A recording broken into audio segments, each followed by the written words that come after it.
These are the times that try men's souls.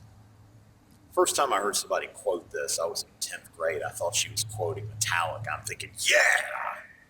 But actually, Metallica was quoting Thomas Paine on the Black Album, which is a very patriotic album. You can see the Don't Tread on Me snake if you look closely enough. Thomas Paine wrote this in late 1776. And of course, in early 1776, in January, Thomas Paine had written Common Sense, which was a pamphlet designed to persuade Americans to support the cause of independence, because the British had a corrupt system of monarchy, because the British government was not good, and also because it is possible. The bulk of Common Sense is persuading Americans that it is possible to defeat Britain in a war. And so by July, the Continental Congress finally gets around to declaring independence 15 months after the first shots were fired in the war. And these men sign the Declaration of Independence, pledging their lives, their fortunes, and their sacred honor, only to find disaster. That fall, George Washington's Continental Army was given an annihilating defeat at Long Island, otherwise known as the Battle of Brooklyn. This was the largest battle in the Revolutionary War, and Washington had to retreat. Several thousand men were captured, and this was a disgrace for the Continental Army. Add to that the colonies, well, now the United States, now we're a country, right? These new United States had no money, so the Continental Congress thought, well, that's no problem, we'll just print some.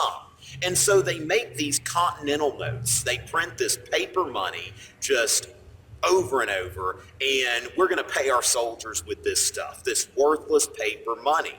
Paper money that was so worthless that patriots said that it was not worth a continental if something was worthless. That's just not worth a continental. And our soldiers are getting paid with basically IOUs. And they're not winning any battles. And did I mention that a lot of their enlistments expire at the end of 1776? So now Thomas Paine, who spent so much time in early 1776 persuading Americans to declare independence, now has to pick up his pen again and persuade Americans not to give up the fight. How does he do this? Well, using his powers of persuasion. These are the times that try men's souls. Your very soul is on trial.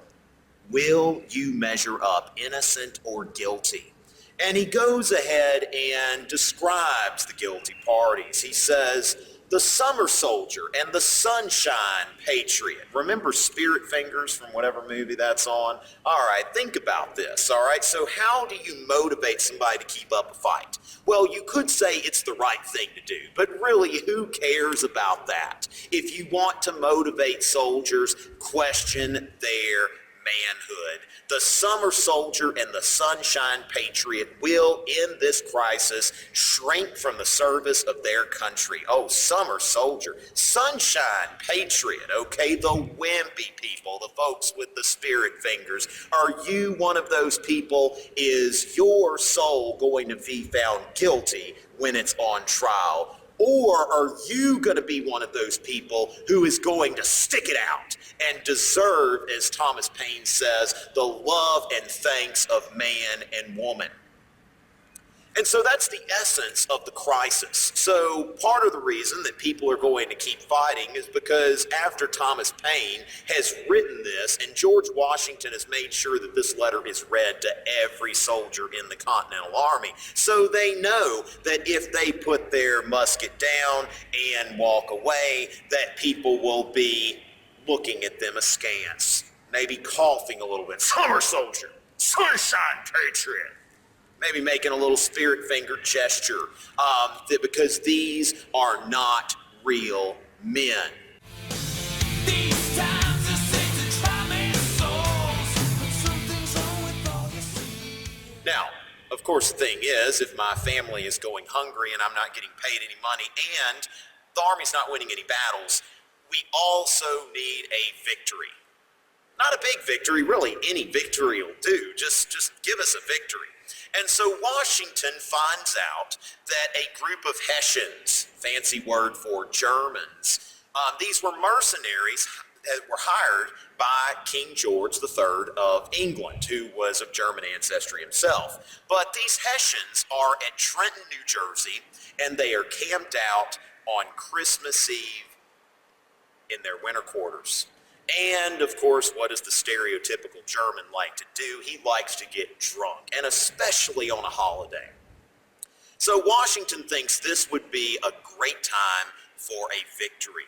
And so the night of Christmas Eve, he musters his men, and they get on boats, and they go across the Delaware. Everybody's seen this picture, whether it's on the Delaware Quarter or whether they've just seen the picture of Washington crossing the Delaware.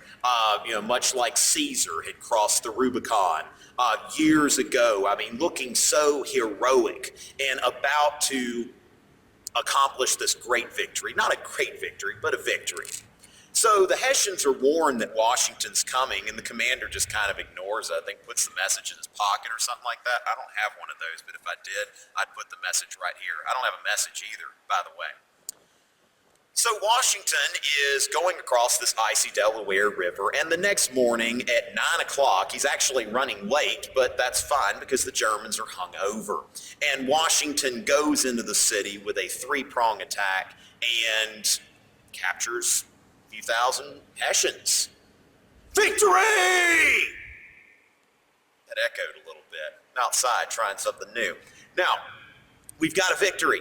So Thomas Paine has questioned the manhood of every soldier in the Continental Army, and Washington has achieved a victory. The Continental Army has survived 1776, the most difficult year of the Revolution. These are the times that try men's souls, and thankfully for us, Americans were not found guilty. Until next time. Just stood there screaming. Oh, my friend of misery. Yeah, yeah. Train of abuses and usurpations, abuses to reduce them under absolute despotism. It is their right, it is their duty to throw off such government.